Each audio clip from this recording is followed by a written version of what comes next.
Mic check 1, 2. Oh, there he is. He's live. Hey, Justin Grabouski. Am I saying your last name? Perfect. Right? Yeah. Okay. Grabouski. Oh my gosh, that's amazing. Well, welcome to the show, Gripping Golf. Thanks for coming down. We're here in the Senior View studio, just living our dream of chatting about chiropractic care.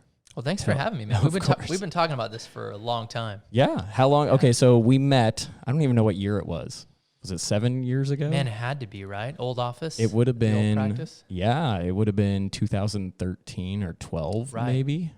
Was I married? I might have been married. Yeah. I don't know. 2013. Did I meet you or Andrea first? You met Andrea, my wife, first, right? Yeah. And then she's like, you got to go see him. Yes. She said, I was in terrible pain. So to backstory here, I had hurt myself on the driving range. And dealt with it for way too long, I think 6 months. And finally, my wife convinced me to go down to see Justin after she had seen you. So the Hammer, man. I haven't seen her in a while. Hi, Dreg. I hope you're doing well. Yeah, that is my wife's nickname, is the Hammer, apparently. But yeah, so I had 2 dislocated ribs, I think is what it was. And you set them back, and I probably saw you 15, 20 times, I would say, in a very short period of time to get those back. Because I had injured not only dislocated, but the around where the bone is. I had basically had a sprain. Right. Okay. Right. A little bit of a costal cartilage issue. Yeah. And that's major. When you get that level of injury, like that's some serious healing time. It was bad. It hurt a lot. It hurt to breathe. It hurt to sneeze. It hurt to cough. I could swing a golf club for about 9 holes. And then I could not do it. There's probably a lot of golfers listening, watching right now that can relate too. Oh, yeah. Rib pain is one of the most common things that we see. Really? At the practice? At your practice? Yeah, and we'll talk about that. Yeah. We'll talk about why, especially with golfers, like that demographic. Well, tell me, like, for everyone that I'm sure everyone knows what chiropractic care is, but go ahead and like tell us what it is. You know, you went to school for it, correct? Correct. Yeah. 4 years of undergrad. Played baseball, was a baseball player with a baseball background. I'm sure we'll probably get to that a little bit too. Let's hope so. And then chiropractic school is an extra 3 and a half years on top of that. And I think everybody pretty much knows chiropractic by now, but there's still a lot of misconception about what we do and why we do it. It's a very non-invasive, drug-free way to treat a multitude of conditions. And in our practice specifically, man, we cover everything. Pediatric adjustments, adults, families, geriatrics, lots of sports specialties, golf, obviously, football, tennis, baseball, gymnastics, cheerleading. I mean, like you name it, man. Like pretty much all athletes need some form. Any high performance athlete needs some form of chiropractic care, in my personal belief. Yeah, and you guys do a fantastic job on your social media because I feel like you preach all that, or you showcase a lot of that. Right, and I have to give big props to Noelle, my wife, who you know very well. She's very, very good with that stuff, and tries to always use that platform as a way to just show people a little bit about what we do, but not try to convince anybody of like why chiropractic is the greatest thing on the planet, which I believe it is, but I'm a little biased. Well, I think you have an interesting story of how you got into it. Right. Okay, so I think, which ties into your baseball. Yeah. So 4 years of college ball, my junior year, and a little bit before that even, my mom was a nurse. I grew up in a very medical paradigm, 2 ACL tears and reconstructions, a broken ankle. I had Tommy John when I was 18. So I've been through the mix of injuries, but, in college, I tore my quad, actually, running, sprinting. And, man, we tried everything, injections, PT, massage therapy, but it was a chiropractor in Omaha. One of the athletic trainers finally said, we don't know what to do. You should go see this guy. He's kind of a wizard with this stuff. So I was kind of dead set on, like, orthopedics. That's kind of what I wanted to do. And then I went and got treated by this guy and was able to actually play every weekend in our doubleheaders and then kind of recover all week. But he got me through the last 4, 5, 6 weeks of the season.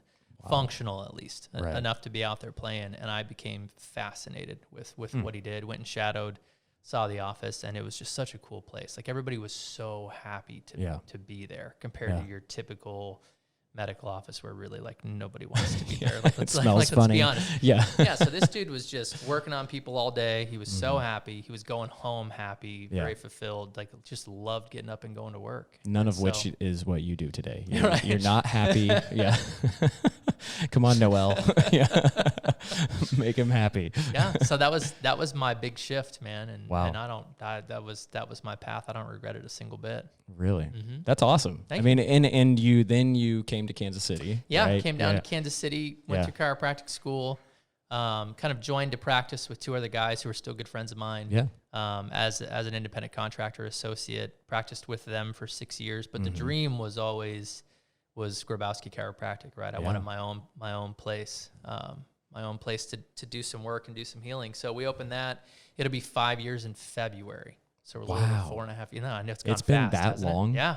It doesn't even feel like it's been that long. I mean, it feels like it was just yesterday that you opened it or you sent me the logo. I remember you sending me the logo. The first thing was like, here it is. And I was like, oh, what's happening? I'm all grown up now. You are. Yeah. Even though you're younger than me.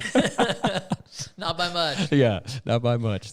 So about 10 years of practice. That's crazy. It definitely should. I mean, I definitely think now I have limited experience with other chiropractors by any means, but you're very unique. I feel like very happy what he is saying and stuff like that. The office is incredible. You walk in, it doesn't feel like you're going to any sort of doctor's office. It's very aromatic.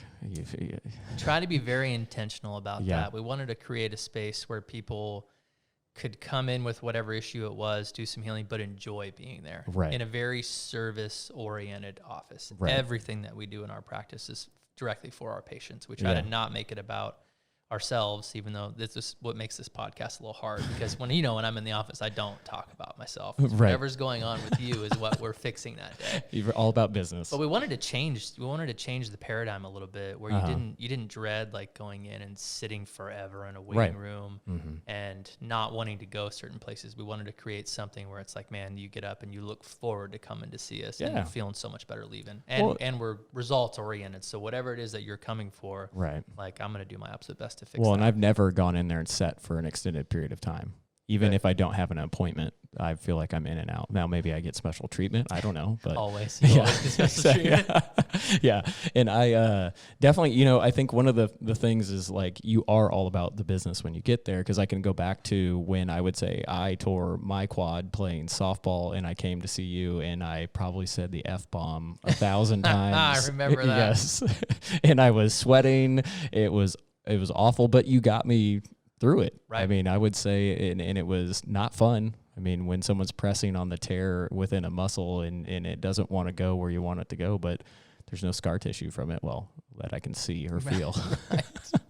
But that was awful, but good at the same time. I've never cried in front of another man that I didn't really. That was not family, but I cried. It said a lot of weird words. You even had an apprentice in there or someone following you at one point. We're pretty close to the chiropractic school, so we do a lot of mentoring. We have a lot of students that come shadow. Lately, we've actually had a lot of undergraduate students, KU, K-State, that are trying to decide between PT, OT, chiropractic, what they want to do. Gotcha. And Cleveland Chiropractic has been actually sending them to shadow us for about an hour just to see a little bit of what chiropractic is like. And I, of course, that hits close to my heart because that's what changed my mind. Yeah. So absolutely. Hopefully there's a lot of people out there that have kind of made the decision to become chiropractors with a little bit of influence from our office, which is the most humbling thing ever. It's really cool. I think people just meeting you you impact them, and just because you're just such a happy-go-lucky guy. Thanks, and man. just farm Fridays or whatever that's right. Do. Yeah. That's what I'm taking a break from today. Yeah, that's awesome. Yeah, we'll talk a little bit about like common golf injuries that golfers have in their back, or just things that you might see, and then maybe evolve into if there's any sort of preventative measure that golfers can take. I mean, I feel like the most common thing that you probably hear is obviously stretching and warming your body up before you're doing any sort of physical activity. But is there anything? Man, where do we start with that? I think the biggest place to start, especially this time of year, spring, summer, fall, especially fall now that the weather's cooling back down, everybody's wanting to get out there. And I think every single person that listens to this in some way is going to be able to relate to some of the things that we talk about, because the dynamics of the golf swing, the functionality of the golf swing are incredibly unique. When you really give it perspective even for a baseball player like myself. Now, full transparency, I suck at golf. Like, it's bad. Like, it's really bad. And I've been working on you for years. You have. And I've asked you so many times. I resisted so hard. But, like, there's nothing more frustrating for a baseball player than be able to, when you can hit something traveling over 90 miles an hour, right, and you can't hit a stupid white ball sitting in the that's grass. not moving. But there's a reason for that, like the baseball and the golf swing are functionally polar opposites when you really break it down. And anybody who's done both can kind of testify to that. And what's the biggest difference there? If you were to tell me, if you looked at a baseball versus a golf swing, what's the biggest difference? Mechanically, first off, I'll start with the comparisons. I would say both power comes from your legs or the ground up. Correct. I would say that is a comparison that is the same.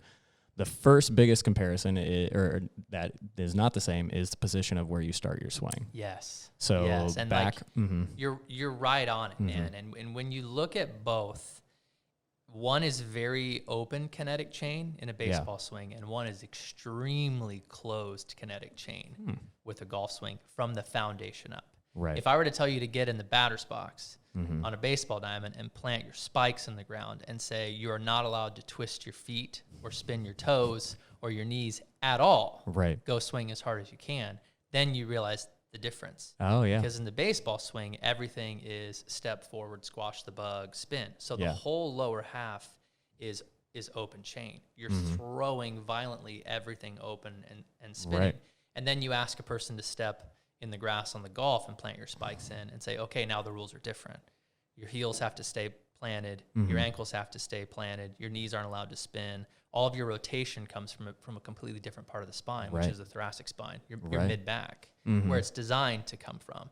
But baseball players like to grab a golf club and go think that they can golf effectively. Wow. And you see what happens when that open kinetic chain, when everything flies open with a long golf club, like it's the slice of champions. Oh, yeah. Right? It's like it ends up on the fairway two holes over, and the swearing begins. Yeah, they still hit it 300 yards. It goes forever, but it's completely crooked, right? Right. So, and we think that's, no big deal. But if you ask a golfer to do the opposite and go in a batter's box and plant their feet, they'd be like, no, this isn't how this is supposed to work. So it's hard. Two completely different, distinct swings from a functional standpoint. And I have just never, ever taken the time to say I need to rework this and retool this, hence why I still really suck at golf. It's a whole different learning experience. But I think that is a very excellent comparison, and definitely gives you an idea of, or our listeners an idea of how to maybe take, but I think you could take something from that explanation, you specifically, and figure out how to play golf because of that. Right.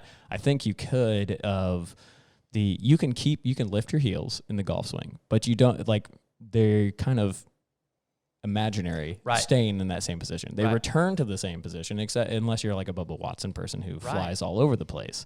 But when you look at both, if you were to film both or just look at both, I think you would universally see that the prettiest, best golf swings in the world are almost identical to each other. Very close. When you look at stance and the club head traveling and everything, but then when you look at the major leagues at the different swings and batting stances, they are wildly different, unique and crazy and weird, but the end result is the same because there's so much room for compensation in the swing. That's interesting. There's very little room for compensation in a golf swing, which is what leads to the injuries that we're about to talk about. All right. So when you close that chain up, you're really asking your body to do very specific things, but very strictly. There's a lot of discipline. So at the foundational level, we see mostly low back and hip issues, but also a lot of rib and mid-back issues. And there's really two major reasons for both. The low back of the human body is designed to flex and extend. So we are designed to deadlift. We're designed to bend down to a bar and pick it straight up, or your kid or your dog or whatever, or your ball, like whatever that is. Thank you for comparing it. You're very welcome.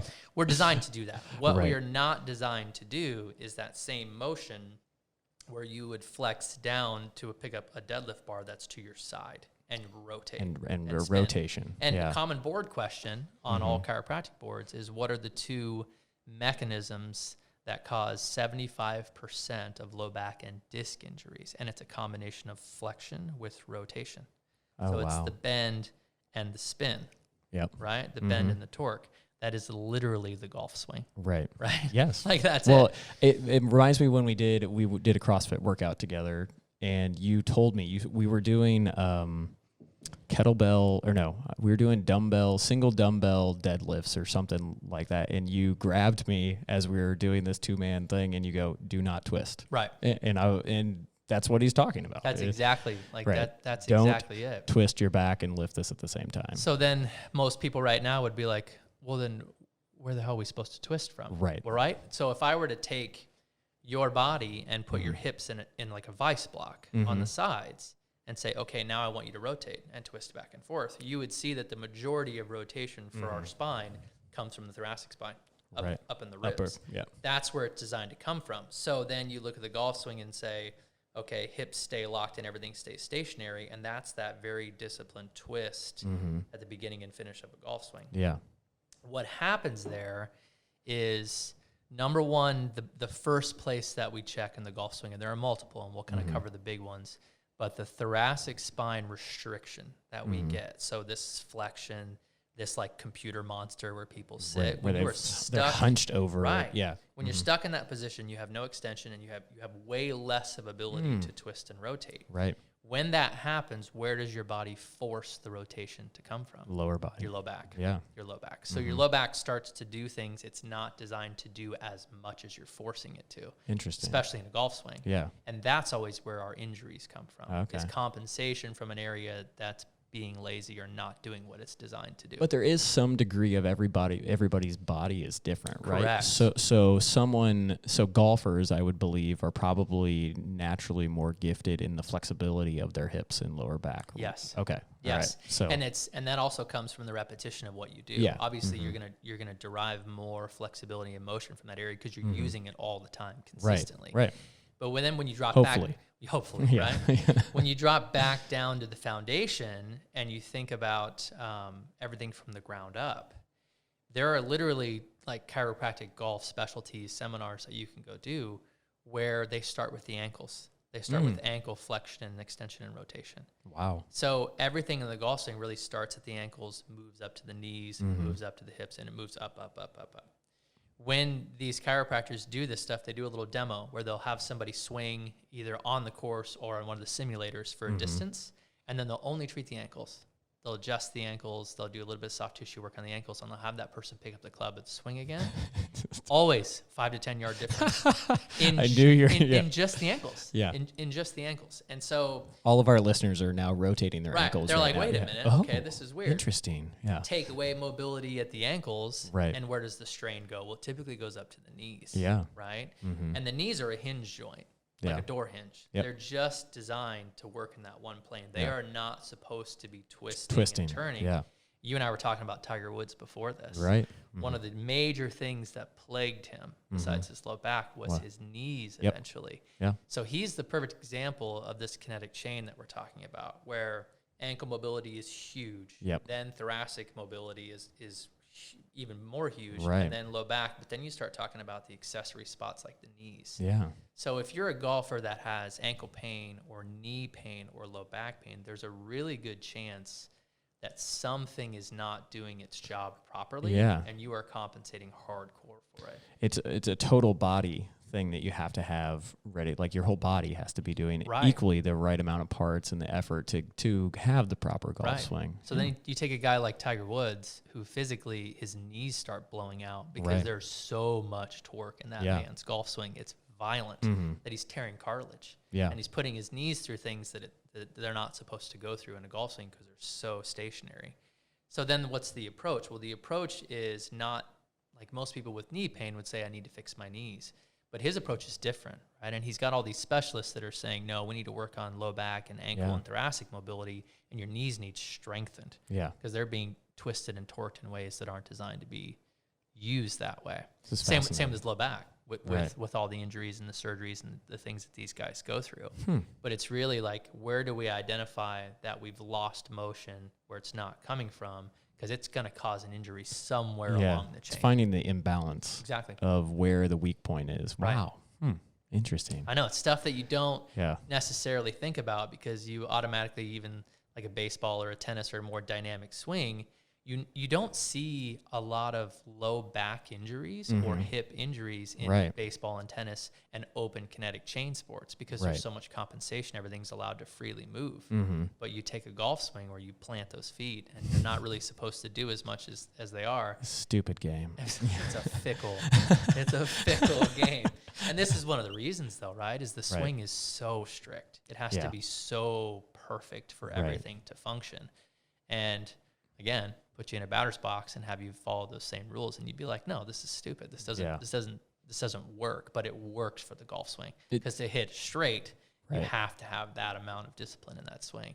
You can't open your toes and get back on your heel and Albert Pujols everything. Oh my gosh, it's just wildly inconsistent. Well, it's the first thing I'm thinking about is to describe and what's making sense in my head is the difference in just the approach and setup and stance of the baseball swing is very, so loaded in the legs. I mean, back on, if you're a right-handed swinger, you're on that right leg. I mean, I'm thinking of some of I can't think of anybody specific, but it's almost like they're in a half squat. Right. They're so far, and then that hinge up with the left leg and then stepping forward and then exploding with the legs, but that power is all coming from being compressed down in those legs to explode. The big weight transfer from a heavy-headed club back, almost like a sledgehammer, everything that you can do to transfer that weight from the back through that zone to the front. Yeah. Where a golf swing is very, very, very different. Yeah. Very balanced. There's very specific data points that you would want to hit as it pertains to your body. I think that's the thing that is confusing for most golfers or anyone that's getting into the game is the fact that everybody's swing is different. Everybody's body is different. So therefore, you're going to have different planes that you need to be swinging on. But the idea and the basics of hitting the ball and getting to those same points is the same. Right. But everyone does it slightly different. Right. Getting there, that's the art of it, right? Right. That's the creativeness in the swing. Yeah. And we're just now getting up. Like we've covered everything pretty much but the spine and the low back. And that's, can I use your example of your x-rays and everything? Yeah. So then we get people that come in that say, oh, my low back hurts, or I'm having pain, or I can't golf, or I just have so much tightness, I know it's affecting everything. Right. So when you come see me, we're going to have a little sit down, a little consultation and say, what's bothering you? What is it stopping you from doing? Why are you here? How can I help? From there, we go back to the exam room because we're going to take x-rays. Right. Because I need to see from a structural standpoint exactly what your body is doing. Yeah. And that was vital for us, for me and you, because of your scoliosis. Yes. And it's when I say scoliosis on the microphone, picture a pretty bad one. Billy was pretty crooked. Bad. When we first started, you were pretty crooked. But when you think of symmetry of the spine, because in any performance, any sport, any high performance athlete, we need symmetry. I don't care if you're a runner, you need both hips functioning in equal opposite motions, like a gyroscope. That way the impact of each foot is the same. Right. Same thing with a swing. I am not. Right. Well, imagine even if your hip is locked up or not moving properly, but you have a straight spine, either your backswing or your foreswing is going to be different. Yeah. Right. Because you're going to have a different range of motion to one side or the other. Right.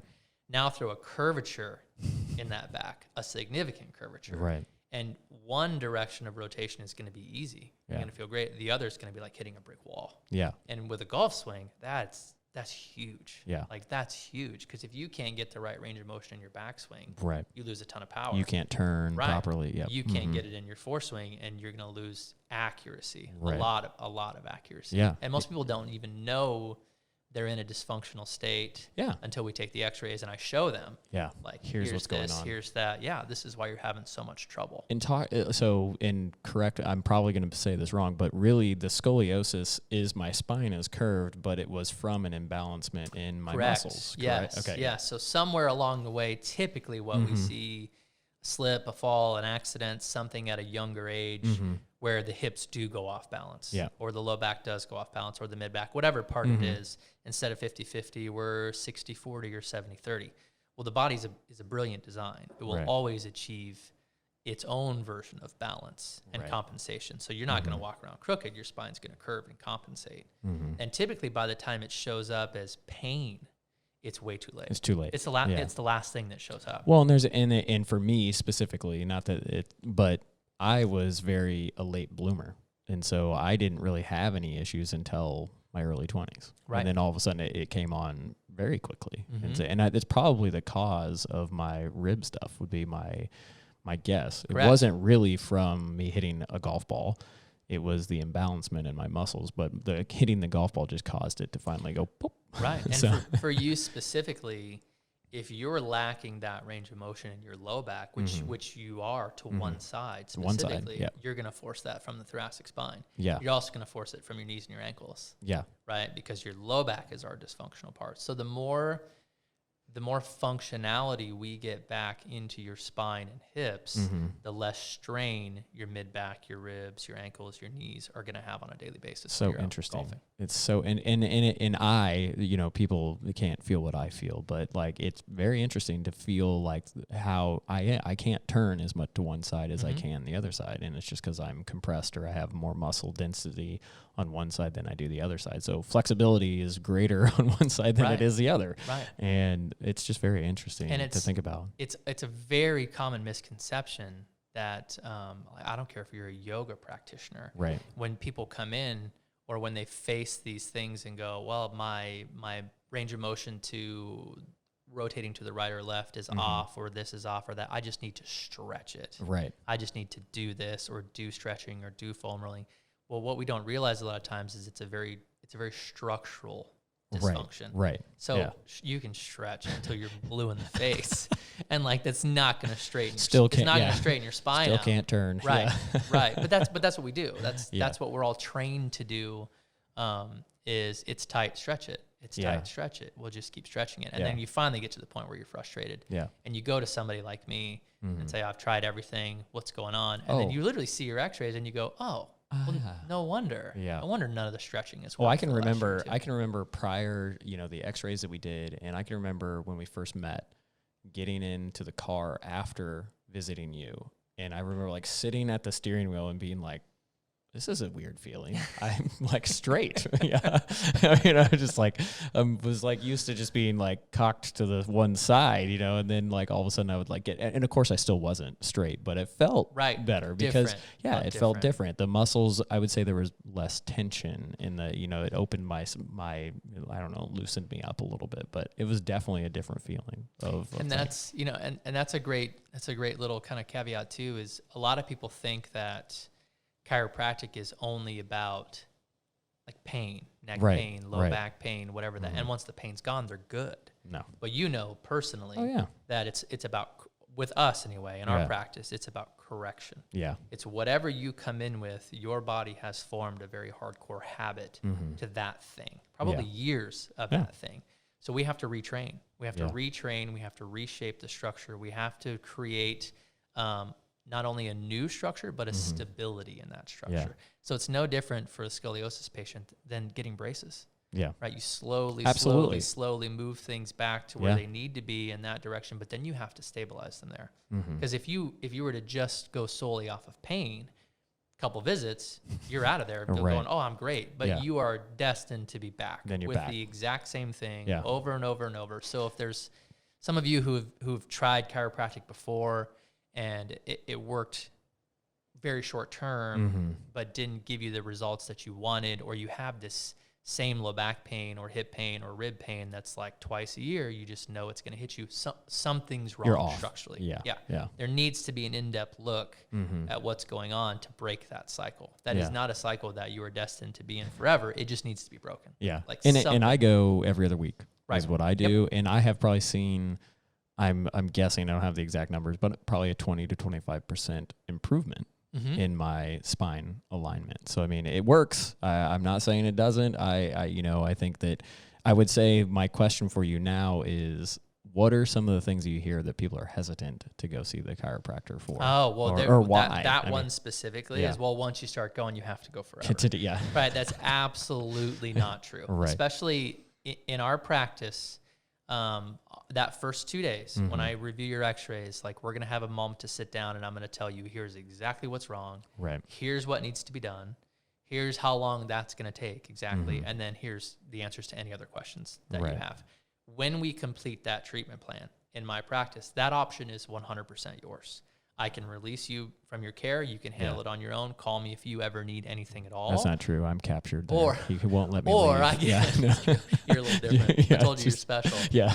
Or you have the option, like we can figure out exactly how often to continue to come, Right. so that this stuff doesn't come back. You don't lose any progress. But but that's your option, and especially with a scoliosis patient, Right.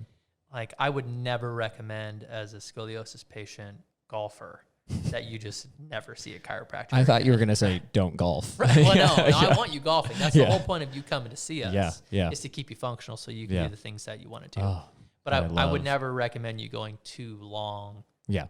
Without like going a year without being adjusted is probably not smart. Going I don't once think every I 6 can. months is probably not smart. I don't. Why would you want to lose all the functionality and Yeah. progress that you've made? I definitely feel like I don't talk about it a ton, but it's not pain that I feel. It's just like discomfort is what I would say. Yep. It's not like I walk around, I'm like, oh, I can't move or something like that. But it's just a throbbing or something like that. You just know you're tight. The typical phases, soreness. The typical phases that you'll see with injuries are tightness. Yeah. It kind of shows up first. Then we get like a stiffness that's a dull, achy feeling. And then the final stage is really pain. Like things become sharp or stabbing or painful or detrimental or dysfunctional. Right. And then that process typically reverses as you complete your care. You go from sharp, stabbing, nasty stuff to a little bit more of like a dull, achy stiffness. And then finally, the only thing that's really left is tightness. But then you get really good, especially a patient like you. You know your swing. You know how you should feel. You know when something doesn't feel right. Right. And you know that for you specifically, every couple weeks is the perfect consistency to make sure that none of this stuff ever really comes back. You don't have beyond a couple weeks, it's a different feeling. Like definitely. I bend over patients all day for a living. Like Excuse me? I don't bend them over. I bend over them. Oh, okay. I love you. So like my mid back just takes a beating. Oh yeah. Like it's like somebody sitting at a poorly set up desk. Talk about that. So I think that's interesting. So you go see fellow chiropractors every week. Yeah, every week. That's awesome. And even if I were to retire tomorrow and never practice again, every week or two I'd be going to see a chiropractor. That's what my body. Well, because you have needs. to, because you have so many injuries from. I mean, I've been, I have. You're talking about a couple of knee surgeries, an ankle, an elbow. 3 months ago, I just had my hip reconstructed. Yeah, and that's old. Surprised you walked in here. That was old impingement, baseball, CrossFit stuff that had just kind of like gone, and I was just too stubborn to really go get. By numbers, I'm older than you, but by physical body, I think I'm younger than you. It's not the years; it's the mileage. I had a patient tell me that once. Yeah. It's not the years; it's the mileage. Yeah. So yeah, I mean, I try to take care of myself through chiropractic That's care awesome. every single week. You're not just you're not just what is it, the Just for Men or hair club? Not just the president. That's right. I'm a client. That's right. I'm a customer. Yeah. So talk about so we've talked about some of the kinetic energy or the kinetics inside the golf swing. What are some things that a golfer could do to potentially, aside from, on top of going to see yourself or any other chiropractor, what are some things that they can be doing to, keep in shape or keep their body in the right? The number one thing, obviously, to me, is structural correction. Whatever's going on that needs fixed, we need to fix that first. Right. Number two after that is part of the stabilization phase is strengthening the new structure. We want stability, and especially for a golfer, it's core stability. Yeah. And you know that 1,000%. Right. When your low back is not designed to flex and rotate, and 75% of injuries come from that, you need a bracing system. Yeah. You need a system we're talking deep abdominals, not six-pack stuff. Right. That you like to show off to Andrea. Right. But like the deep abdominal muscles. So if I were to tell you like, brace as hard as you can because Mike Tyson's about to punch you in the stomach. Exactly. It's those abdominals. How about him coming back? He's 53 or something like that. He apparently, you were talking about Joe Rogan before. Yes. Apparently he did an interview on there that was. It's incredible. I need to watch it. I'll watch it after really this. good. Yeah. But the core. Yeah. Like your core stability is the number one way to prevent unnecessary motion or excessive motion and injury. And I think And that's I'm glad you said not 6-pack abs, because what that says to me and what they tell a lot of golfers is like plank exercises or like a TRX, like a suspension trainer type thing, to where you're engaging the core, but you're not, like you're not doing crunches and stuff like that, because that's just creating that 6-pack that that doesn't create flexibility by any means, or stabilization is probably the best way to say it. And so think of like the same muscles if you were going to do an overhead squat with the bar above your head. That is true core stability. Oh yeah. Because if your core fails, like that bar's going. Or standing on like a Bosu ball or something. Yeah. Yep. Or even you see people doing like the cable exercises. Yeah. Like golfers and baseball players, but the core is static. Yeah. But they're doing dynamic, right? It's dynamic, deep, transverse abdominal, and a little bit of oblique stuff. Yeah. But the goal there is not to like, I don't want people taking a medicine ball and like doing rotation or throwing it against the wall. That's the polar opposite of what I want you doing. Those core muscles should be resisting your spine's, stabilizing your spine's ability to handle that. Yeah. And like you said in the overhead squat. Exactly. It's keeping you centered and keeping you to not go. But then again, like if you're a low back patient like you, if you originally came in and you had a horrible thoracic issue or an upper back issue, and you do have a desk job or a computer job or you're stuck in flexion, that's a whole different animal. Right. Because thoracic rotation and mobility is completely different. Then we're getting into soft tissue. We're getting into foam rolling. We're getting into range of motion exercises. We're getting into pull-ups, rhomboids, like rowing machines, things that can increase thoracic flexibility and extension. Because if you don't fix that, your low back's just going to take a beating still. Wow. So, yeah, and then that, of course, like you get into the ankle stuff and the knee stuff. And like this is where really good functional, like physical therapists come in, and sports specialists for those types of things.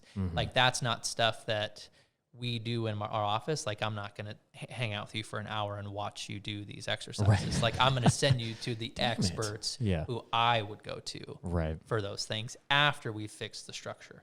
So we like to work in conjunction with all of the providers, with PTs and OTs and orthopedic guys. Like I like to have amazing people on my team to send you. If that's exactly what you need, I'll send you to them to have that done. But I stay inside of my specialty. Like, and that's the structural correction part. I think you should explore outside of it and just wing it and you don't see want what to hang happens. out with me. This is the only hour you want to hang out with me. Usually it's just a few minutes. That's not true. I would do some CrossFit stuff out at the gym or whatever you're doing. If I get back to it one day. Yeah, exactly. Yeah. Are you doing anything? Can you? Well, I can't. No, not yet. Honestly, my hip was just so trashed. It's I'll be probably closer to 6 months before I can even run or do anything. Wow. Yeah. Dang. It's pretty bad. I'm just really happy to be back practicing, to be very honest. I'm lucky to be in there standing. But I'm going through my own. Yeah. Exactly what we talked about with the golf swing, that translates very well to me, because that's the same stance and bend and setup to adjust people as it is to hold a golf club. And if I'm getting too much rotation in my hip right now, or having any type of like hip flexor or ankle issue, I feel it at the end of the day. You're pretty feeling sore. The exact stuff. Yeah. So it's been quite the return to like mechanics with the adjustment for me. Wow. To like close things up and strengthen things. You're still having to like ice. Every night.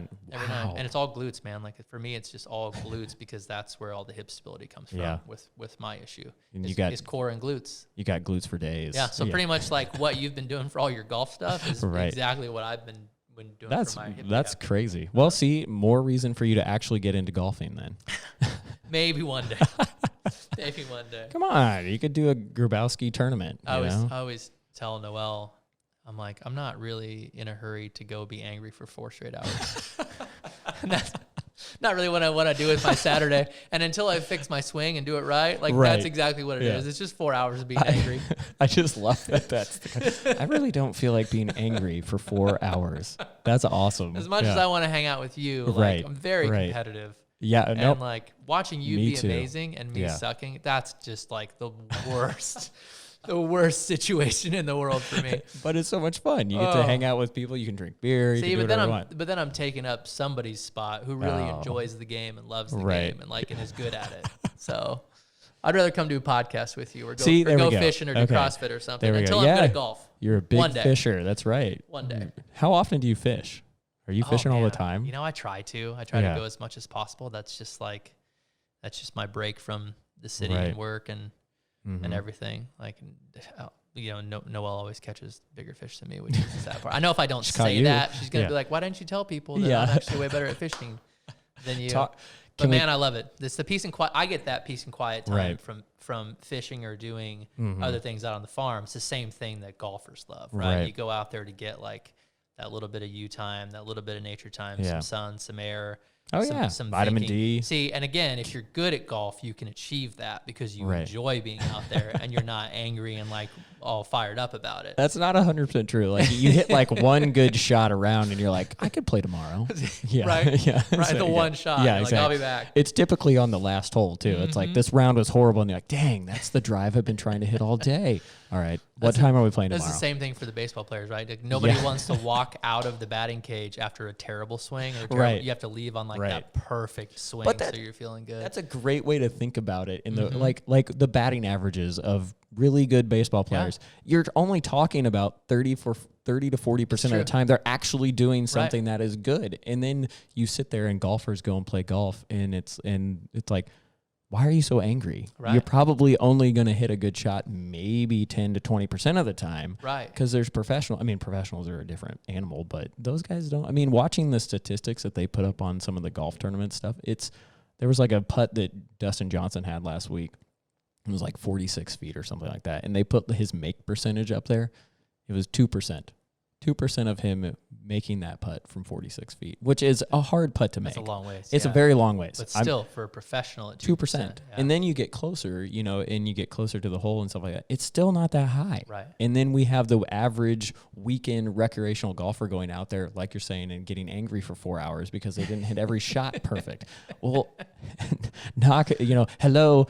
No one's that good. Right. The best in the world are failing 7 out of 10 times. Like failing 7 out of 10 times. I think that's that's something that I really want to do on this podcast is get into the psychological aspect of this, because I think people set a huge false expectation of what they're capable of doing. Not only what they're capable of doing, but what the human body is capable of doing. I mean, from what I remember and understand, the human body can only physically throw the baseball so hard before you start breaking tendons and ripping things on your body. And I think it's like 103 or 4 miles per hour is the fastest the body will allow. And everybody being showcased, I got to play with some of those guys. I got asked the other day, actually, about Alex Gordon. I got to play with him back in the day. And he said, somebody asked me, he knew a different guy that I played with. They're both amazing athletes. And the guy said, well, what was the difference between the one that was just a really good Division I college baseball player at Nebraska and Alex Gordon, who became a superstar in the major leagues? And I said, honestly, number one, like they're both incredibly hard workers. I've never seen somebody work as hard as Alex Gordon back in the day. Like he was constantly hitting and lifting and doing stuff. But there was that, what's the word that I'm looking for? It was not quantifiable, but there was that natural talent and coordination and vision that was there, where there was just not there was not a pitcher that just guy gifted. Couldn't see and hit. It was a natural gifted ability. That's amazing. And those guys are being showcased, and a lot of times, like, they are physically a different animal. Michael Phelps is physically a very different human being than the rest of the population. And it doesn't have to. One thing that I've realized is everyone has like different strengths and qualities, obviously, in their life and in their body and stuff like that. But someone to be physically a beast or an animal and stuff like that, it's not that they have to be ginormous. They don't have to be this huge person that, has, those people do have a lot of energy in their body and they can exert a lot of force. But there's things that the smallest person in the room can do something that the biggest guy in the room or the biggest person in the room. Especially in golf, right? Yes, like you absolutely. see a guy that's driving 350 and you're like, how is that little dude Rory generating? McIlroy is a perfect example. How is that person generating that much force? And then that's where you really get into what are the mechanics of his body doing that our bodies are not doing. And you talk about like the psychological approach. And I think part of that for the really elite people in anything, whether it's baseball or golf or chiropractic or business. Mm-hmm. It is incredibly hard to improve something 10%. Oh my gosh. Any physical attribute or thing. It's incredibly easy to improve 10 things by 1%. Oh yeah. And that is what those guys, I think, are, whether it's physically or mechanically in their swing or their psychological game or whatever that is. Right. Those guys are, and they have a team. Like these people have a team of chiropractors and PTs. Right. But they're literally doing video and doing film on a daily basis, and they're saying, what's not moving right? Where can we improve this? Where can we work on that? And then you take, just like what we're talking about, ankles, knees, hips, low back, thoracic spine. We didn't even talk about like shoulders, right? We didn't even get up that far. Oh, yeah. Pick apart each one of those things and do something every day to increase those all 1% to 2%, and like just look at what happens to your swing, or your drive, or your accuracy, or your mobility, or your physical ability to endure stress without injury, without things blowing up. I was going to say the 10% gain. Like I'm thinking of just for the average person, average golfer, they swing 100 miles an hour, their club head speed with their driver. To go from 100 to 110 is way harder. Just anyone that's listening, go try and do that. Like just try, like it's really hard. Like I have about 117, 118 mile an hour swing. So me improving that 11 miles an hour, 12 miles an hour is going to be really hard. That takes you to a very high level of, that's a professional. I mean, that's where they're swinging. I have to swing out of my shoes. I mean, the fundamentals go out the door. Right. It's the baseball swing. That's where it goes back to. It doesn't, there's no, I'm not stable by any means. And that's what you're saying. So. And if you want to really, truly improve that, but stay inside of the fundamentals and the discipline, that is probably more of a physical, what is my spine doing? What are my ligaments and tendons doing? What's the musculature doing? Like where are those places? Because increased range of motion in a rotational swing adds power and speed. And I think that's an interesting, because with golf specifically, there's the 9 ball flight laws that a ball can only go a certain direction because, and there's 9 of them. I feel like what I preach and what a lot of people say is you can learn something from every shot that you take, or something. You're collecting data. It's like, okay, it did this, it went low, left, and hooked. Okay, I can figure out that my club face was closed, but my path relative to my club face was outside to in, putting that spin on the ball. Well, you could do the same thing with what you just said with your body of, wow, I'm not able to rotate 100%. Where am I feeling, I'm dumbing it down for myself here, tightness. Like, am I feeling it in my ankles, or like when I turn, is there pain or something like that? It's just assessing it. I feel like that's something that golfers can take from this, is like, evaluate yourself. Like what's happening as you swing the golf club? Are you feeling discomfort? Are you feeling tightness? Or even after the fact, you get done, where are you sore? And Right. And there's also a good chance that when you come into me with that information and we do the full workout, I'm going to say, well, you're sore in your low back, but your low back is not our primary mover issue, right? It's your bird legs. You have no muscles. That's right. Your chicken legs. Your thoracic spine is not rotating. Like it is so closed up that your low back is taking the beating. So it's really making sure that you have the right person to assess and take the pictures, and that's just a big part of the data. Like if you really want to analyze your swing, you take a video, you take images of your swing. If you really want to analyze the body, you can go to a lot of different chiropractors. I am on the side of the fence that's like, I don't guess. I want to see exactly what's happening with your spine. So if you have been before and they maybe weren't that thorough or didn't take x-rays, it's not the end of the world. Like I'm not faulting them for that. But there's probably some extra data there that's being left on the table that could be vital to what's going on with your spine or what's happening or why you keep having the same injury or the same issue over and over and over. Right. And then you talk about those gifted people. And now when you put all of this data together and you go back to Tiger Woods, you start to see every joint, everything, all of his injuries that added up because there was so much violent torque. It's amazing. In his spine, in his knees, in his back, like all the issues. But man, like that guy's it's a very gifted dude. Yeah, we use the very strong guy. Yeah. Well, and he's not that big. Like that's what I think, like not saying he's not big, but I mean he's only 6'1", 180. He's 10 pounds heavier than I am, but he looks like a beast. I always remember we had like a strength and conditioning coach back in the day, And he had this huge admiration for him physically, because he's like, name another golfer that can bench press 300 pounds. Yeah. Like the dude was physically like took really good care of himself. Right. And then everybody wondered like where all of his power came from, because he was a smaller frame. Like he didn't, he's not a big didn't guy. look like he was going to bench press over 300 pounds, Right. but he kept his body, man. He's on lockdown. He had a really good chiropractor. Did he? For a long time. Yeah. I mean, they all do. Whether you're an NFL player or professional golfer, like they know. It's their NASCAR, moneymaker. NASCAR drivers probably have great, like everybody. Yeah. You know what I mean? Anyone that is putting their body on the line or using their body to generate income for themselves is going and seeing as many doctors or specialists as they possibly can to keep themselves in physical. If you want to play the game at a high level, or you just want to play the game for a long time comfortably without injury, without dysfunction, without blowing out a disc. Right. Because, I mean, trust me, man, a disc surgery and rehab is going to be a lot more expensive than a few trips to the chiropractor. And that's what Tiger had too, right? And that's the fusion surgeries that he's had. Yep. Yeah. Because of disc injuries. Yeah. Wow. That's when the disc, now I think that's when, describe that. I don't want to say something that's wrong, but what is exactly a disc injury? Because it wasn't what, I will say this, it wasn't what I thought it was. Right. So your disc, essentially, if you would visualize each vertebra, there's a little, almost gel fluid filled. Right. It functions kind of like almost like a water balloon. Okay. It's kind of it's a rough analogy, but it's designed. So many people are just like, what? A disc's design is a shock or a spring. Right. So axial compression. So if I were to press your head straight down towards your butt, the disc is designed to absorb that shock. Wow. It's not designed to handle a lot of rotation, like we talked about. But unfortunately, if you force it to do that, you create micro tears and micro trauma. And if you tear the outer wall, which is a very hard like ligament structure, and you tear that open, that softer center is allowed to almost herniate out. That's what I was going to say.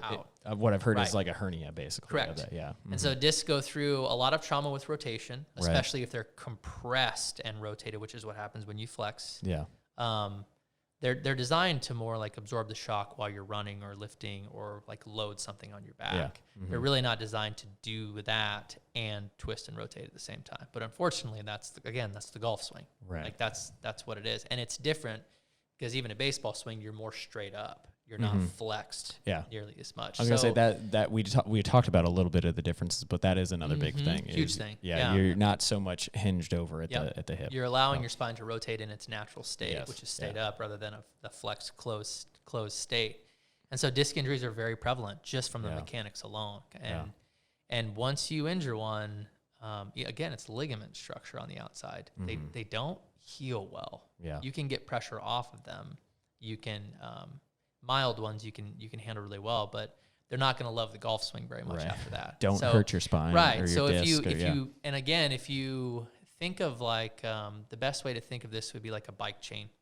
Each link should move independently of each other. Okay. If you have a couple links that get rusted together or aren't free the way they're supposed to be, the whole chain is wrecked. Yeah. The whole thing doesn't work properly. Right. Like there's going to be a problem. Yeah. Same thing happens in our spines, in our backs. You have a couple of segments that aren't moving properly, and that disc is going to take more wear and tear than it should. Yeah. So get things moving properly, get things functional at their optimal level, and you're going to have a lot less of those chronic long-term type injuries. But again, you start feeling pain and it's too late. Yeah. You're so really preventative is the whole big 100%. key. Yeah. 100%. Like go. If you think now is the time, you probably should have gone a long time ago. You know what I mean? Like the old Noel always posts that thing that's like the best time to start chiropractic care is at birth. The second best time is right now. You're right. I love it. Right. Yeah. Right. So and that's the thing is like everybody will brush their teeth every day. Well, hopefully everybody. I think I did today. We brush, we floss, we do these things. But like, when's the last time you got your spine checked? It's amazing to me. I would say I was resistant for a very long time because I didn't understand it. Right. So I think power is in the education, which is what we're trying to do here. Is open people's minds up to that they need to go see this. And I think the stigma is out there, of course, of, well, once I do have to go. Yep. Like you said, you already addressed that. And I think it's true that, you might have to go more than once. You might have to go on a regular basis.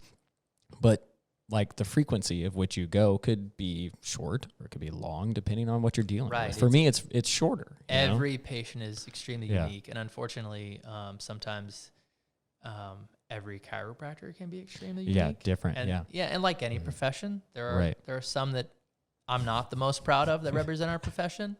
But that's just part of the deal. You know, it's a little bit different with like dentists can function on a little bit more of a universal path of treatments that what they do. Chiropractors are all so vastly different. If you got 5 of us in this room assessing you, you'd probably get 5 similar but different treatment plans or approaches, which makes it beautiful. Yeah. It's what makes it so cool. But you just have to find the right one that fits for you and your goals and what you need. I think you could say the same thing about a golf professional, someone teaching you. Yep. And it really, to me, goes back to the experiences that they have had. You know, as someone that, you know, for me has a chiropractor that's had, you know, 30 million scoliosis patients versus the one that's had 2. Right. The person with the scoliosis experience is like, oh, you know, I've got some ways that I've seen improve that. Right. It's just experience. It's the same thing with the golf swing or a golf professional. I mean, is the person, I always said it might take me like 100 different ways to say something, but that 101st way that I say it clicks and your swing is so much better. Right. And I'm not saying you're going to do 100 different things to correct somebody's spine or something like that. I'm just saying that everyone is different. And the experience that they've had can really help individual. But that's why it's important to me with a golf professional and probably a chiropractor is make sure you're with somebody that understands you. Right. You know, and somebody that's going to be very upfront and honest. We do everything very transparently. If I'm not the right fit for you, I'm going to tell you that. Right. Like, I'm not going to be so prideful and be like, no, you need to see me. This is the only place and this and that. Like, if you are a better fit for a different professional of any kind, I'm going to send you to them. Like, there's just a certain level of humility that always needs to be there in any profession that says, I can help you, but not as much as maybe this person can help you. Yeah. So if you come to me with something that's not really chiropractic related or that I just am not the absolute expert in, I'm going to send you to the absolute expert. I can't wait till you get people coming in to ask for their golf swing analysis and you're going to be like, I can't do that. Yeah, right. Like that's like you're the golf expert, right? Like let me show you my swing, and I'm like, that's not exactly. You said you take pictures of my swing. That's right. Yes. No. Can I swing in the X-ray room? God. You're setting me up for something crazy, aren't you? Yeah. I'm sending them back to you. There you go. Say, yeah. No, video. Go see Billy. Where's Billy? Billy's got the video camera. Go see Billy first. That's so hilarious. Go see Billy okay, first. so are we good, or do you want to wrap this up, or you got more to say? Well, you had asked me before. You had said one of the misconceptions is chiropractic safe. Oh yeah, right? okay, And I think that's a really big thing to address too, that a lot of people have questions about. The youngest patient I've had in the office is 19 hours old. That seems really young. The oldest patient that we've had in the office was almost 93. We treat all ages. Chiropractic is extremely safe. Yeah. It has gotten a bad rap. Obviously, it's as safe as the person who's performing it. Right. We have the lowest malpractice insurance of any medical provider in the world. You specifically, or just chiropractic? Chiropractors. Okay, yeah. Yeah. So, I mean, that should tell you right there. Right. Statistically, chiropractic is extremely safe. We use very gentle techniques anyway. Our approach is very specific, but don't be afraid to reach out. There are so many different ways to adjust and assess the spine that, again, if you need a softer version or something that works without the popping and cracking or the stigmas that we talked about, like those people are out there. Just reach out. Like reach out to somebody, find the right fit for you. It's an extremely safe way to practice, especially compared to downing the pills and drugs and injections that most people kind of tend to go towards first. I really like to keep people away from that. And obviously keep people on a path that can prevent major surgeries and fusions and those types of things also. How can people get in touch with you? What can Grabouski Chiropractic. We're in Overland Park, Kansas. We do have a Facebook page, Grabouski Chiropractic. We're also, Noel runs our Instagram page at Grabouski Chiropractic. That's fairly new, but we're, getting with the times. You're right. We are, we're pretty much a referral driven office. We don't do a lot of marketing or advertising. And we function mostly just off of other people, the great things that people say, you Yeah. know, the referrals that people send in. Yeah. We're very, very honored by that. A lot of good Google reviews Yeah. out there. Well, thank you. Yeah. Thank you I very think much. I wrote one, but if anybody needs anything, whether Yeah. it's just a question or if you're not from here, Mhm. I can try to help you find somebody. yeah, that's a good point. Yeah. Somebody in your area that can do an evaluation. So just reach out. Like Nice. it won't cost a thing.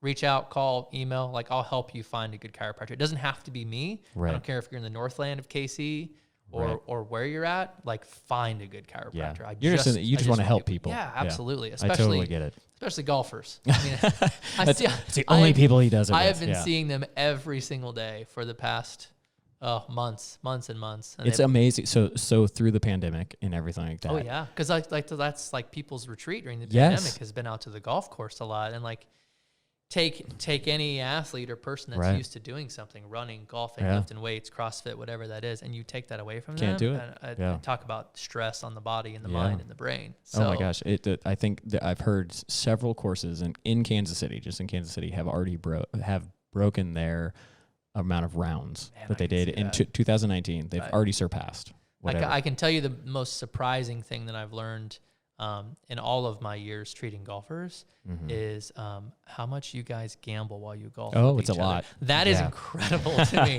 I did not know that was a thing before Yeah. I started treating so many It's golfers. funny you say that. It's High funny. stakes, baby. Yeah, it's funny you say that because we play. There's a group of us that play every Saturday morning out at Sycamore Ridge Golf Course, and it's funny. Like it's not like one person has, hey Justin, you and I have a game real quick. No, it's like, all right, I'm gonna play that guy, that girl. Oh, and then you know what?